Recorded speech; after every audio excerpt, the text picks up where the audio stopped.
Hello, this is Margarita Monet from Edge of Paradise, and you are listening to the Metal Pit Podcast.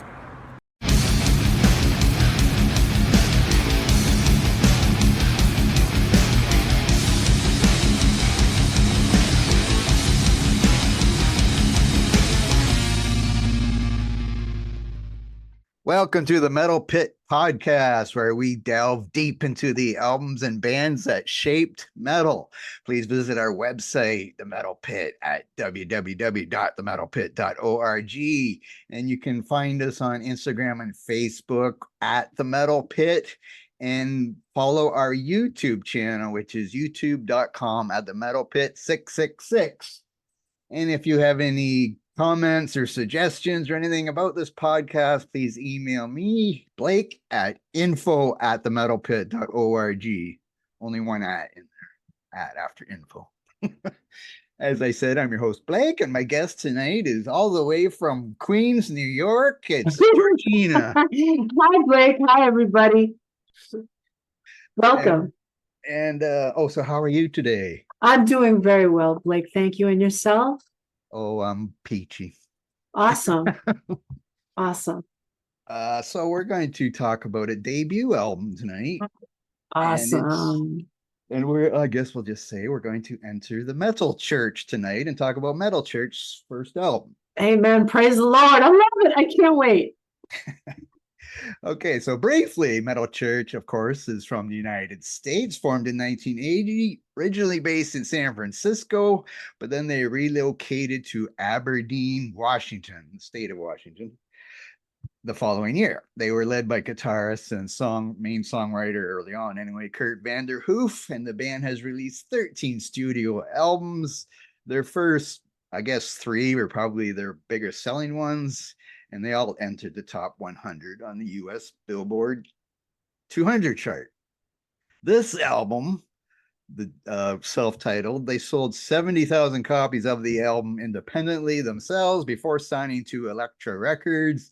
And according to David Wayne, the lead singer, that their friends Lars Ulrich and James Hetfield of Metallica urged Elektra to sign the band before another label did.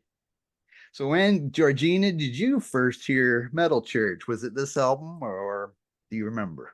Yeah, no, it actually was this album. And like a lot of stuff as a teen, I actually bought this on vinyl and cassette.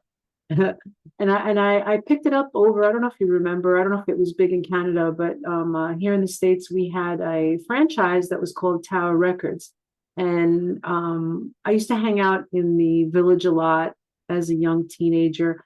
And it was like a local haunt. It was a huge record store. So they would kind of, have every single section of music in there. And I was kind of always going up and down the rock and roll and metal aisles. So it's probably like the vinyl and the cassette is probably somewhere in my mom's attic space right now. And I remember I picked it up when it was originally released, and it was the album cover that I was like, okay, Metal Church, all right, let's check this out. This looks cool. Let's buy it. Yeah. Well, for me, I actually bought this on cassette. You mentioned cassette. Yeah. I mostly bought vinyl, and then I have like maybe 14 cassettes for some reason. That's all I did with cassettes, or that I kept anyway. But yes, I have this one on cassette. I didn't have it on vinyl for some reason. I guess cassettes must have started at that time, and I bought a few, and then after that, CDs came, I guess. But yes, I happen to have this one on cassette. And I did this was the first time I heard them. I don't really recall if I ran out to buy it, if I heard a song somewhere. I don't remember that about it. I just know that I did have this album first, and I loved it. And Yeah. you probably did too. That's why you're here. Oh, yes. Big time. So the band hasn't really been very stable with their lineup over the years. Yeah. After their first 2 albums, this one and then The Dark, this vocalist David Wayne and Vanderhoof both left the band. And then there was other many lineup changes, and then Wayne and Vanderhoof both returned to the band, and then Wayne left the band again and started his own. He had an album under the name Wayne, And then he was also in a group called Reverend, I believe it was called. But in May of May 2005, David Wayne died of complications from an injury sustained in a car accident. He was 47 years old. Shame. And the second singer of Metal Church who replaced David Wayne, what's his name? Steve Howe? Is that his name? Or no, I forget. His last name's Howe. I don't have his first name wrote down, and I forget. Thought it was Steve Howe, but anyway, he also died as he apparently committed suicide, and he was at the age of 55, and that was in July of 2021, which is only a couple years ago. And they did have a new album out in 2023. I don't think I even listened to it. I'm not sure. Did you listen to it? A little bit, yeah. Okay. And they have a new singer, and I don't have that information written down here. So the lineup for this album that we're going to talk about, of course, is David Wayne on vocals, Kurt Vanderhoof on rhythm guitar, Craig Wells on lead guitar, Duke Erickson on bass, and Kirk Arrington on the drums. And I don't even remember, I just always know band members' names, but Vanderhoof and Wayne are the only two that I recall now that I look at the information now. So I guess I just didn't pay attention, even though I loved all their playing and everything. So I guess we can get started talking about the album. And it starts off with their almost 6.5 minute opener, Beyond the Black. Georgina, how do you like this song? Oh boy. I mean, first thing before I get into the song, I just want to kind of mention that this is such a great album with such loads of talent from like every single member here. And it's definitely an old school classic for sure.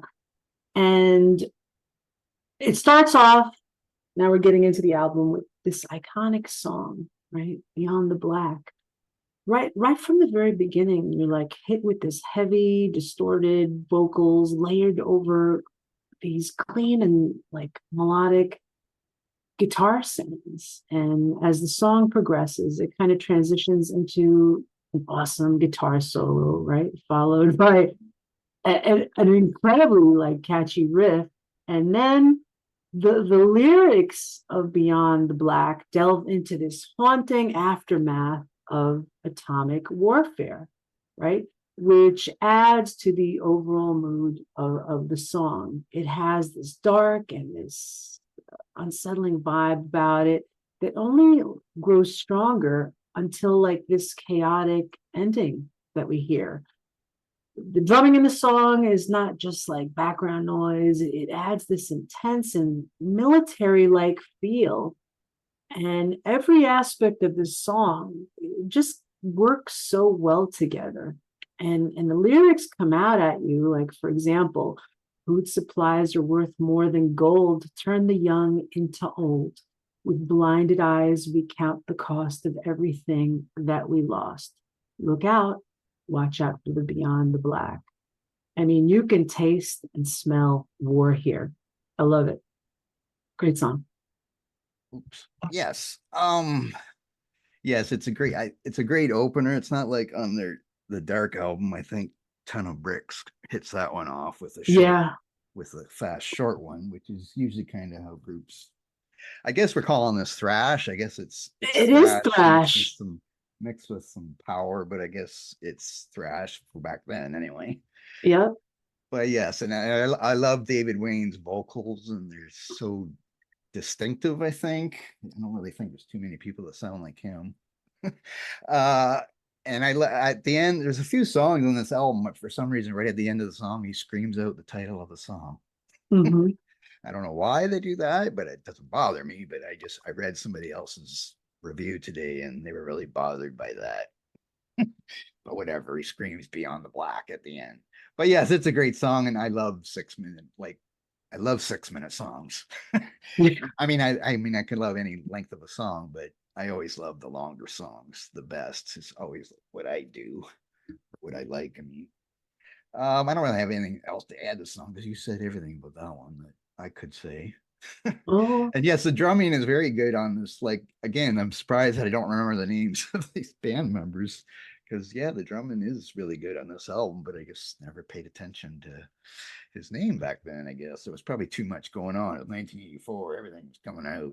Thrash Yeah. had just started the year before, and it's just everything was coming out, which we're gonna. Oh no, we're not gonna find out with our list because we won't mention the list till later. Okay. And this is your thing, like thrash is your genre. Like this is Yeah, one it of your is. most Yeah. favorite. That sounds like, Yeah. oh, Of this is. course, I heard Metallica and Slayer and Canada's Exciter in 1983 with their debut albums. And then Oh, 84 came whatever. And I don't like again, I don't remember why I bought this. If I saw it, because I have it on cassette. I don't know if I bought that at a store or because I was in the cassette club, Columbia House oh, right, Cassette right. Club. So I could have got it there. I don't remember. But yeah, I love the cover too, the guitar there and the smoke or fog or whatever you want to call it. Hmm. And but of course I love the name Metal Church, of course. Yes. After listening to Venom and groups like that, and it's like, oh, this must be good. It's church. Yeah, exactly. Of course, they could have been religious. They could have been like maybe they're Christians or something, but it didn't turn out that Yeah. Metal, good for the soul. way. Yes. So speaking of Metal Church, now we go to the song Metal Church. So how do you like Metal Church song? Oh, amen. Let me tell you, Metal Church is probably one of my favorite songs to date in heavy metal. And I'm not even kidding. It it still gives me goosebumps when I put on my headphones with the intro.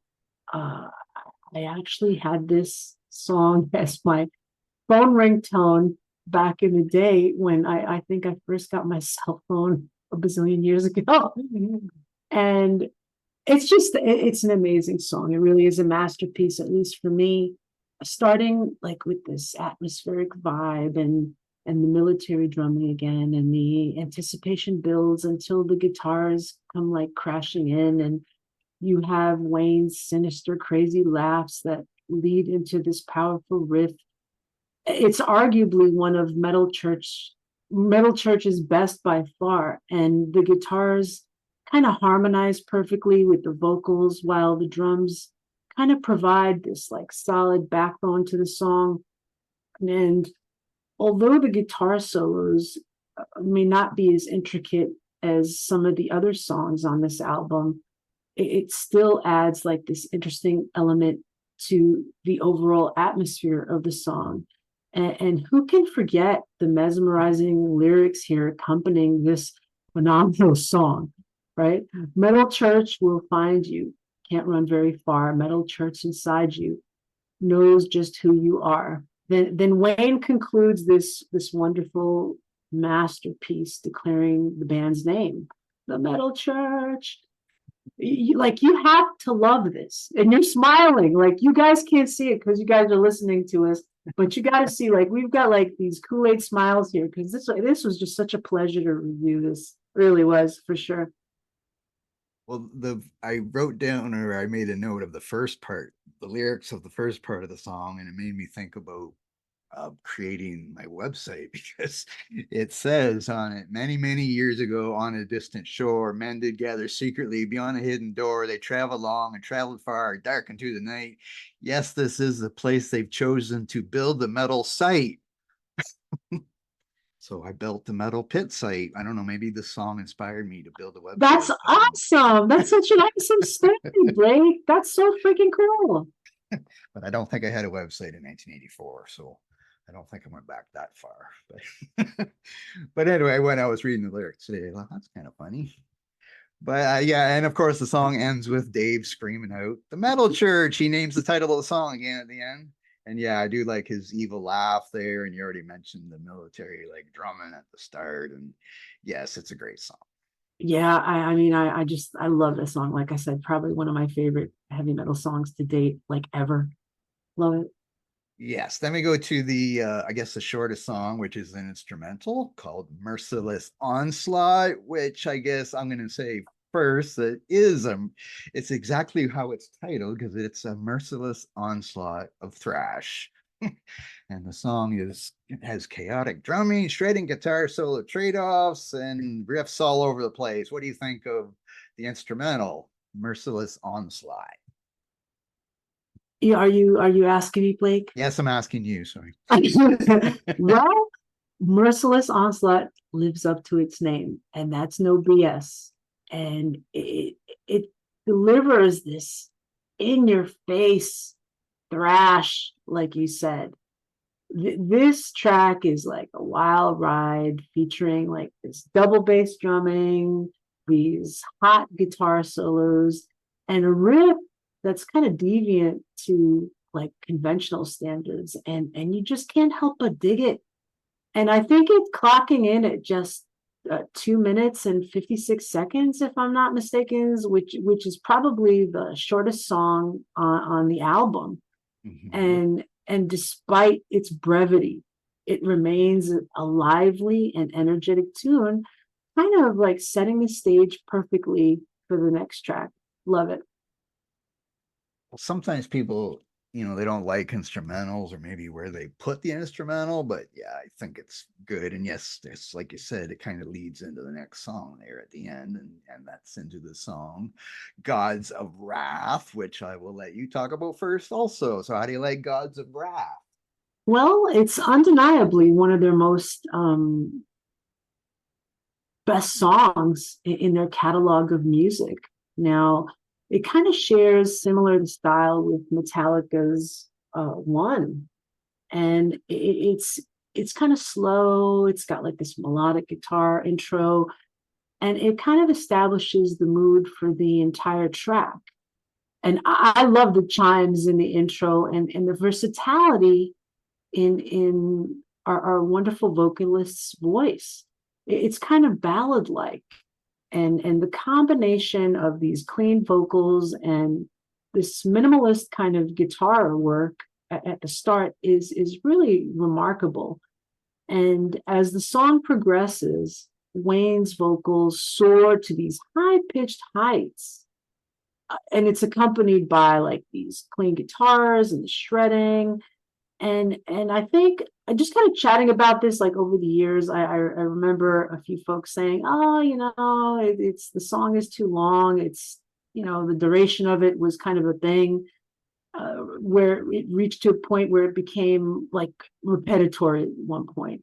And personally speaking, I don't think so myself, because the instrumental sections kind of created this illusion of it being a shorter track. I like instrumentals. That's maybe a problem, but not really a problem. I love instrumentals, and it's a beautiful song. And he sings in the ending, God come down, gods are before you. Damn, really, really great song. I think we must have been reading the same information because I have a lot of the same things that you do. Do you? I mean, really? Like that out, like But how could you not? I mean, how could you not mimic what I'm saying? Because it's just a great song. Like, yeah, because how yeah, could yeah, some people did say the song suffers from its long length, but yeah, everybody says it suffers. Like I you already would like said that I like 6 minute songs, and this is another almost 6:45 song, and yeah, it does have a little bit of the similar to one at the start, where it's the slow melodic guitars, and the clean vocals, of course, from David Wayne, which I don't. Well, he was only on two. Well, I guess he was on more than two albums. Yeah, but he was on the first two albums anyway. I'm going by those two because those are the two I listen to the most. For those two. But yes, it is. I think it's a great song too, and it slows down in the middle and stuff. It's just the typical metal church, metal anthem, really. And then yeah, I don't really have anything to add after that. Then we go to that's already side one. I guess this album it's about 40 minutes long, I guess. And we go to side two, and the first song is called Hitman. And the first lyric, I read this, your woman's unfaithful, she's got a backdoor man. I thought I was listening to Dirty Deeds Done Dirt Cheap or something when I read that. But anyway, and it's kind of gets the same idea, since the song is about, guess what, a hitman. But anyway, so it's kind of like Dirty Deeds Done Dirt Cheap, unless that's not what the dirty deeds are in ACDC's Dirty Deeds Done Dirt Cheap. But anyway, what do you think of Hitman? well, it's a captivating song, and it's kind of vibrant. And it starts off with the slow pace, and then it kind of escalates into this explosive riff. And as you mentioned, the lyrics, right? They begin around a woman being unfaithful to her significant other with a lover who eventually and most likely will die at the hands of this hitman. And right, the whole song revolves around this hitman Wait, kind this of from. sounds like something that would happen in Queens, New York or Yeah, something. no doubt about it. Oh my God. And it probably has happened in every single borough of the state of New York City. No doubt about it. And the whole song, like I said, it revolves around him promoting himself like as if he works for like the Capo de Capi in some kind of Godfather movie. And it's filled with these powerful metal screams. You've got these rapid guitar solos and these irresistible, catchy, like chorus lines. And the Hitman stands out as definitely one of the most energetic tracks on this whole album for sure. And it deals with the realities of committing murder for a price. Wow, talk about heavy, Wow. Great song though, great song. And you have some exes. They're still alive, right? Okay, never mind. Yeah, they're still around somewhere out there haunting me. Yep, for sure. Yeah. No, Okay, I don't have to add anything to that. Yeah, don't skip it's it. one of the faster ones on the album, and yeah, it has a great solo, and yeah, song. Then we go to we definitely did read some of the same stuff because make notes of what people say because I don't agree with some of the things they say, and we're getting into some of those songs where they say things, and I'm like, I don't understand why they're saying this. But anyway, we get into the Well, song. the 6 minute stuff, you can kind of relate to that, right? Not everybody can sit there. Yeah, I guess. They would, some people could have like that whole ADHD like thing and, not want to listen to the whole song. But But heck, this song, where is it? In the Blood. I'll just start. I just have a little bit at the start here, but I love the start with Wayne's great scream there, David Wayne's great scream. And I love his voice in this whole song. I love all the screams that he does, and I love the way he says, "You're a big boy now," whatever. Singer.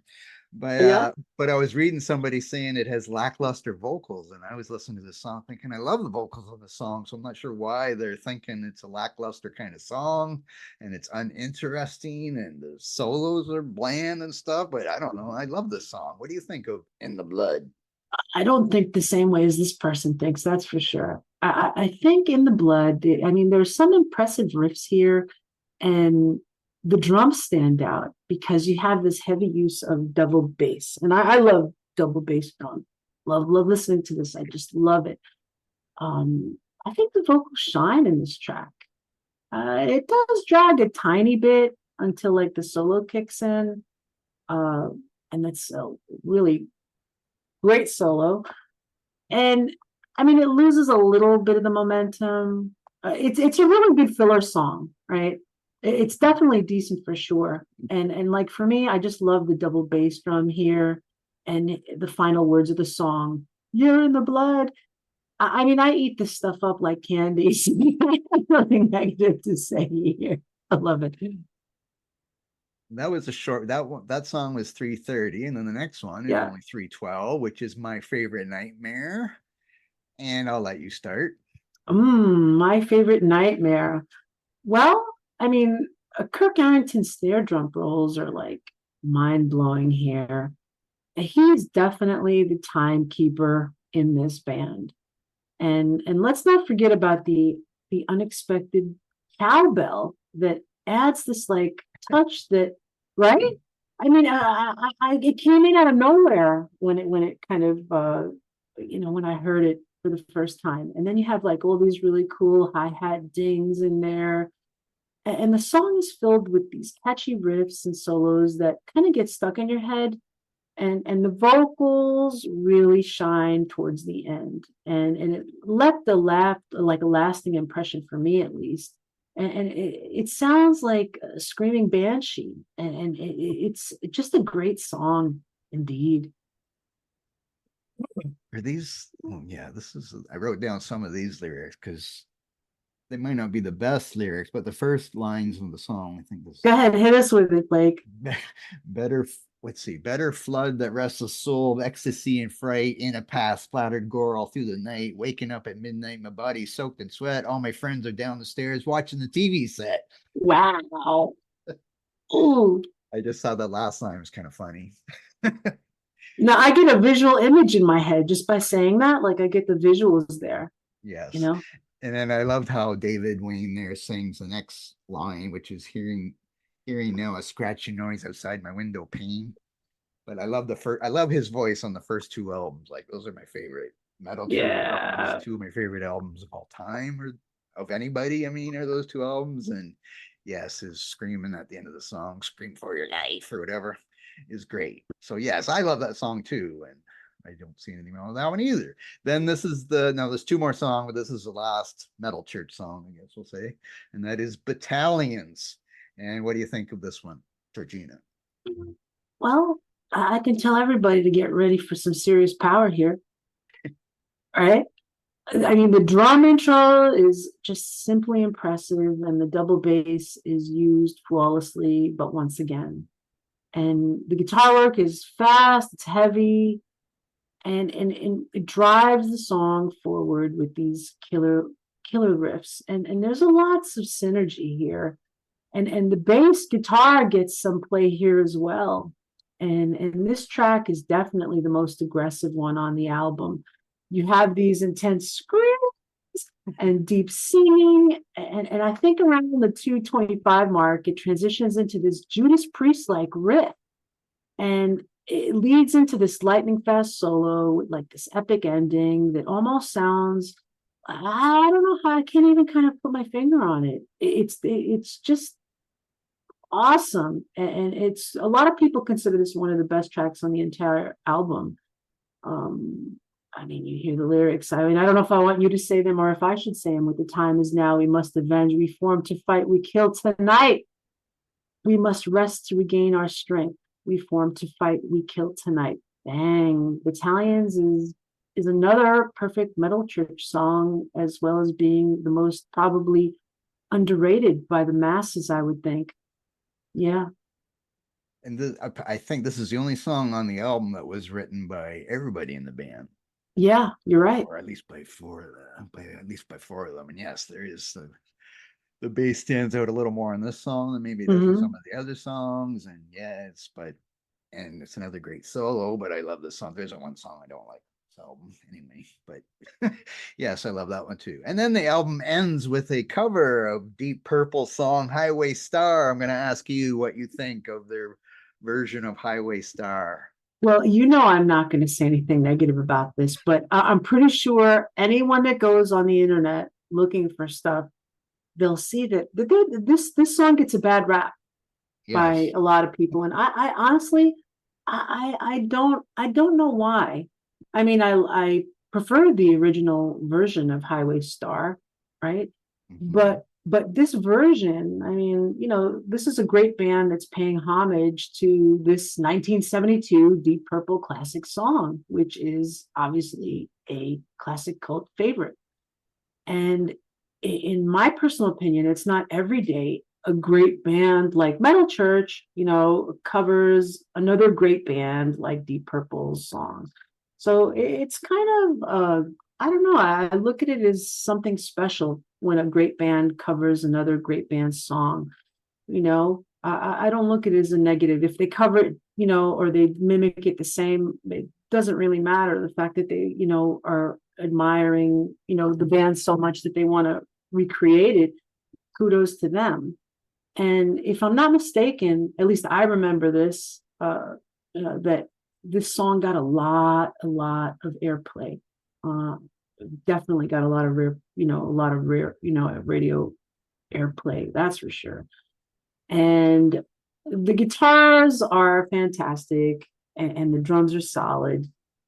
Yeah, it's a bit of a strange inclusion on this album, but it definitely works for me. That's for sure. I loved it. I loved it. Well, I'm a big Deep Purple fan, so I was a big Deep Purple fan before I heard Metal Church, or even, I guess, even though Deep Purple's roots of heavy metal, but they weren't really called heavy metal at the time when I was listening Right. to them before this.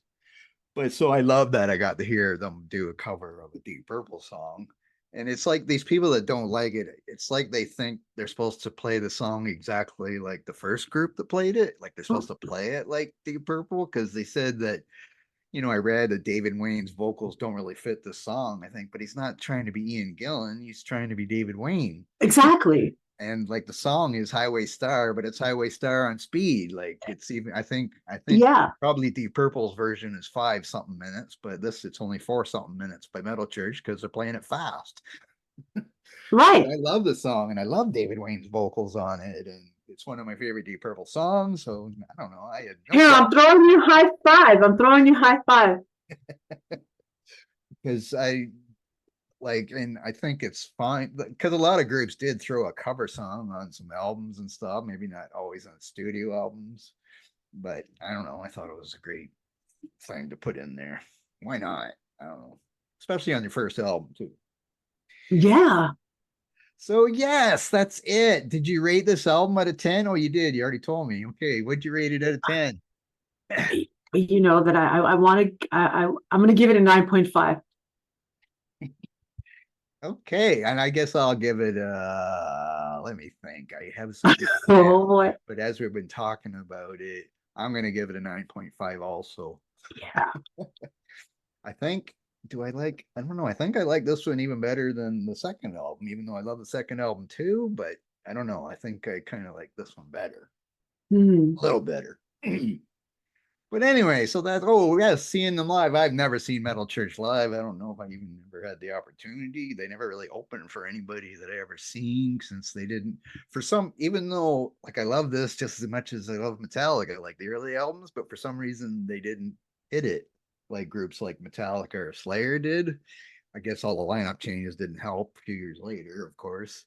But I don't know, these first 2, 3 albums are great. So I don't know why they didn't hit it a little bigger, but I never got to see them live. I know you've seen them live once. Is that the only time you've seen them was this year or last year or whatever? It was actually last year, and I saw them at this quaint club out in Brooklyn, that's very popular out here called St. Vitus.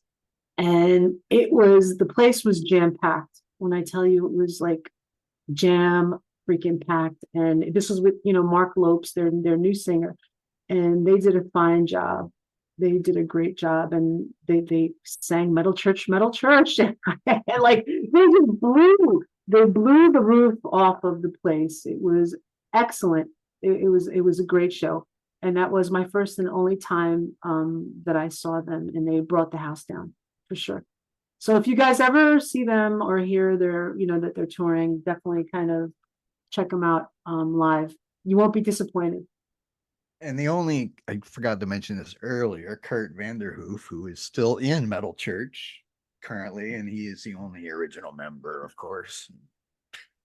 Mhm. And yes, he's still in the band, and I'm not sure.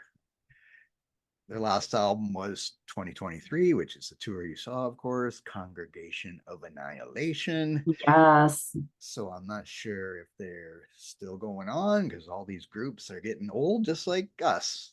Yep. Okay, so we're ending now. We do our top 10, but but some people don't like to only do 10. So I don't know how many you're Do gonna do, that. but Do I that. guess should I go first or should you go? Go. It's up to you, Blake. Flip a coin. Okay, I'll go first, I All guess. right. Mine's shorter, and then if people don't want to hear the longer one, they can no, shouldn't stop. You should listen for Journey. Anyway, our top 10 list is we're gonna do top 10, I'll say hard rock, heavy metal debut album. So the first album from a group. This was kind of hard to do, and we kind of ran this together at the last minute because whatever with the podcast, because scheduling with other people and waiting for hear from people. So we kind of ran this together. So my top 10 might be different today than it is tomorrow. But anyway, but first I'm going to start with some honorable mentions because when I first made my top 10 list, I included a couple of bands that I've removed only because I wanted to. Well, it's because first it's Ozzy Blizzard of Oz, which I took out, and Dio's Holy Diver, which I took out. I had Holy Diver 4, I had Blizzard of Oz 9, and I just took it out because it's not like they're new people.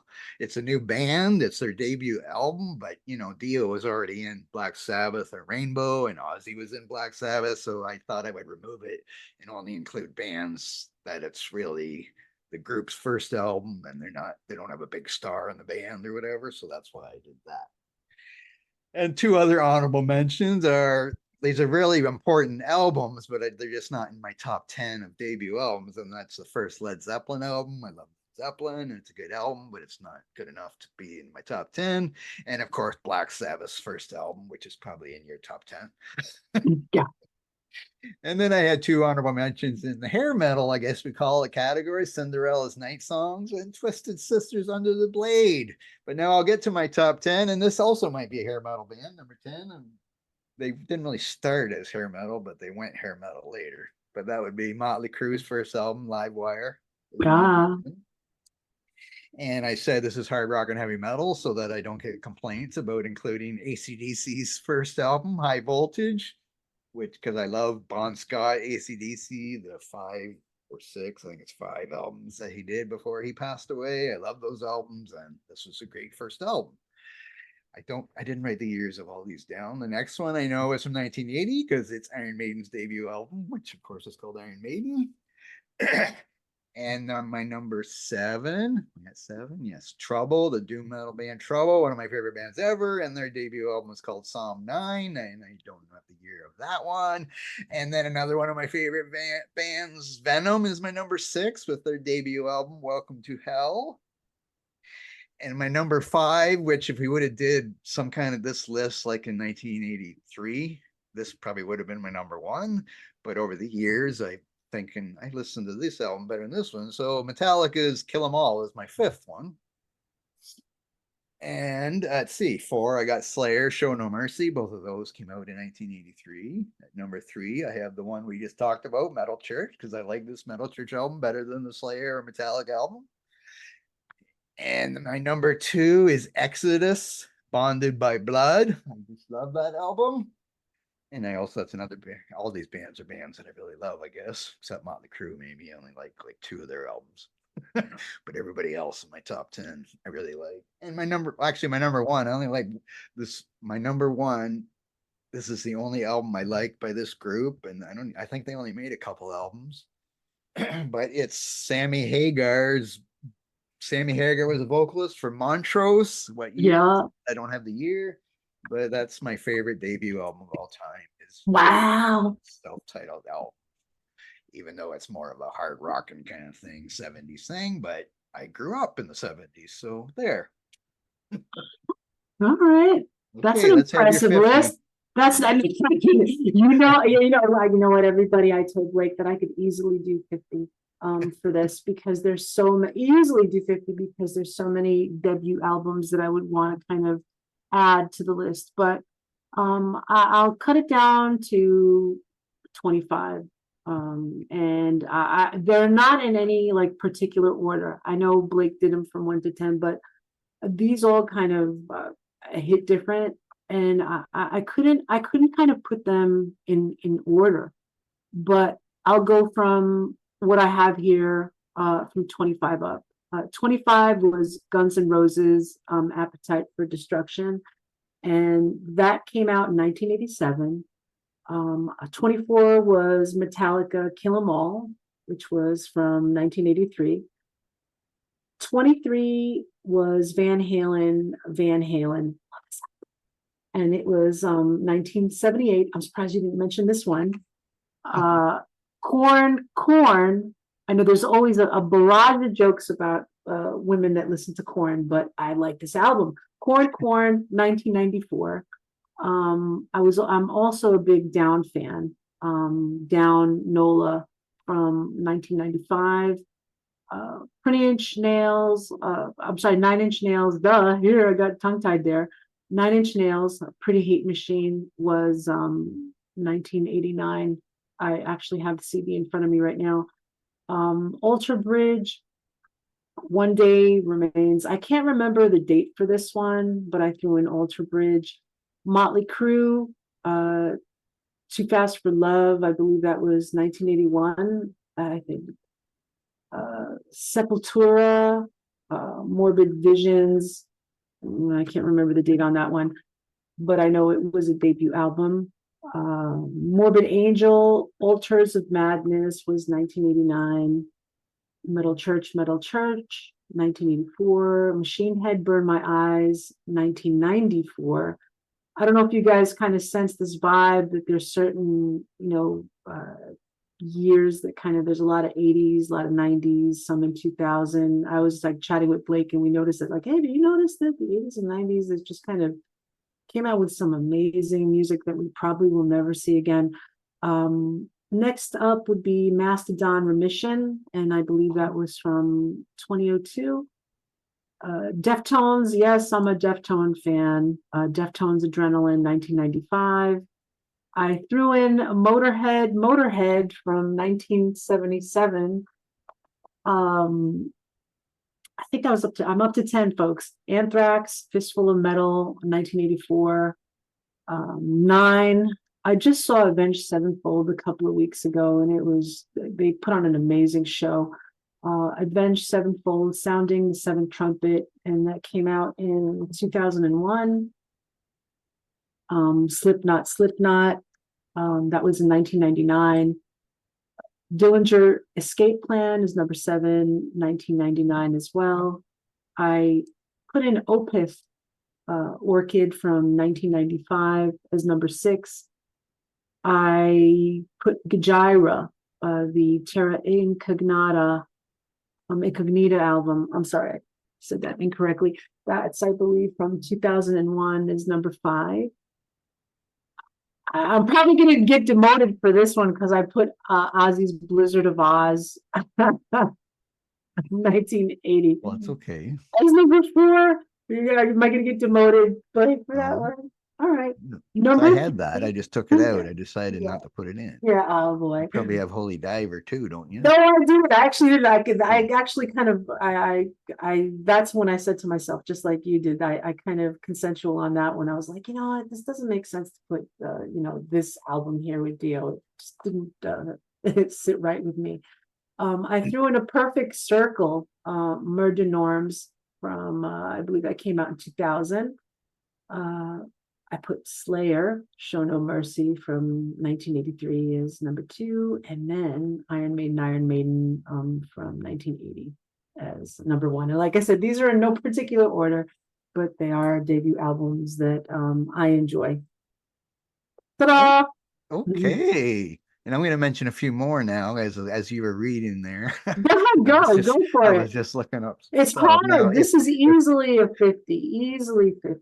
Because I know we have some death metal and black metal fans on our Metal Pit team, but of course they're not here. So I'm just going to mention a few that they probably would have mentioned.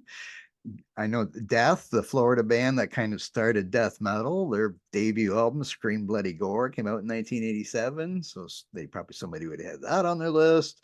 Megadeth's first album was 1985. It's not a bad one. Killing is My Business and Business is Good. And let's see, Suffocation. I'm not even, is that death metal? Sorry, I can't see it. But their Effigy of the Forgotten in 1991. Emperor is, I guess, a black metal band on this list. In the Night Side Eclipse from 1994. But I'm not a black metal or death metal expert. These are just ones I'm seeing on somebody else's list. And you mentioned Anthrax and did you mention Rammstein, or you left them off? Or wrong? I left them off. I was thinking about that one. That would have been in the top 50 for sure. But Rammstein. But there's so many things that everybody's gonna have. Like, we could have went to the Ramones. We could have went to Jimi Hendrix. Or you experienced the album, I guess. Not me, but I mean other people. Not that I have anything against Jimi Hendrix, but I just looked at that list. There's even a few groups I've never even heard of on some of these lists. But anyway, and yeah, you mentioned Guns N' Roses and System of a Down, I guess, debut album. But yeah, and you had Motorhead there and all kinds. If a K was with us, it'd probably be Skid Row. And then Deicide, I guess, had a good debut album. If we had some more people, and Rob Zombie, we did a Rob Zombie podcast, his Hellbilly Deluxe, which is that the album we did? Forget, I think it is, but it came out that year too. I mean, not that year too, but I mean that was his debut album. You notice that I didn't put We Care a Lot on there. Like a lot of people know. I mean, I love Faith No More, but I did not put the debut album on here. I was like, I couldn't. Well, I love Faith No More too, but I love Faith No More with Mike Patton. Yeah. Even though I do have the stuff with Chuck there or whatever, and I don't Mm-hmm. mind some of the songs, Mm-hmm. but yeah, it's not Faith No More is No. Pat. No. Oh, and Testament, they also had their Legacy album was also a good debut album too. Yeah, definitely. Yes. Tool, I guess, for people who like Tool. Alice in Chains. I read some people saying Alice in Chains. Mm-hmm. Linkin Park. I don't like it. I already did. I can't take it out. But anyway, and you mentioned Morbid Angel. I just seen that one. Iron Maiden, of course, as always. And I knew you were going to say Van Halen. I was. Yeah. I love that album, but I'm not the biggest Van Halen fan to include it in the top 10, I guess. And yes, and like I said, Led Zeppelin and Black Sabbath, both great albums and really important albums, but just not where I would say they're in my top 10. Okay, we're a little shorter today, but that's okay. Because it wasn't really a very long album, and we just kind of talked about that album. We didn't really discuss the whole band, but I haven't really listened to Metal Church, like New Metal Church. I don't know if I even listened to the last two albums or not, because they kind of disappear for years at a time and then come back and make another album. Yeah. But anyway, it was a good chat on them. It's one of my favorite albums. I was going to check my top 50 list we did to see if I put it on there, but I forgot to do that. Possibly could have put this one on my top 50 albums of all time because I do love this album. It's a good one. I think I put them in there in that list. I can't remember, but I think if I didn't, shame on me. So what's the overall verdict on the album? Verdict? Yeah. What would you want to tell everybody about this album? It's a great album. I don't know. There could be a lot of people that don't even know who Metal Church is. Right. Because shame what I was on them. saying, that they didn't get as popular as other groups like Metallica and Slayer and stuff. And they replaced one of their guitarists with the roadie for the guitar tech guy or whatever from Metallica, John Marshall, I believe his name was, who actually filled in for Metallica when James Hetfield broke his arm or burned his arm or whatever he did, skateboard accident, I forget what it was. So I think I actually saw Metallica live with him playing the guitar while James just sang. But yeah, and David Wayne, I love David Wayne, and it's too bad he's passed away, of course. And the others, Steve Howe is also a great singer too. But as I said, they're getting into the ages and that we are, but we're still here to talk about it. And so hopefully we get to talk about a few more albums. Yeah. Yeah. So, I think it's a fantastic. You have anything to add? Yeah, well, yeah. I mean, I think that their self-titled debut album is a fantastic, I'll say, thrash album. And I mean, it was released in the earliest years of thrash metal, like you mentioned, alongside like the fantastic Ride the Lightning. And it really, really set the bar really high. And you've got these fantastic vocals, these great riffs throughout, and it's just an endless listenable CD for me. As far as I'm concerned, their debut LP is untouchable. Rest in peace, David Wayne. No. Yes. And I don't know what the next podcast is going to be, but I do know coming up, I'm going to be doing Fastway's album, Trick or Treat, with a guest. Wow. And I know somebody is going to do Judas Priest Painkiller. So those are two of the ones that are coming up. I don't know exactly which one's coming up next, but those are two. And I think somebody else is working on another thrash band, Whiplash, and that's another one coming up. I just don't have it in order of, so I know which one's next, but those are probably maybe the three next podcasts, but all coming up. And we're going to try to get more guests on. Last week I had a singer from the Finnish band there, Swan. Yeah. I'm going to have another guest soon, I think. And hopefully we get more band members on to join in the fun and talk about albums and stuff like that. Awesome. So thanks, Georgina, for joining me. You're welcome. I'll be listening. Yes, and thanks everybody for listening. Tune in again next week. Make sure you follow us and like us and rate us and anything you can do. Thank you and goodbye. Bye.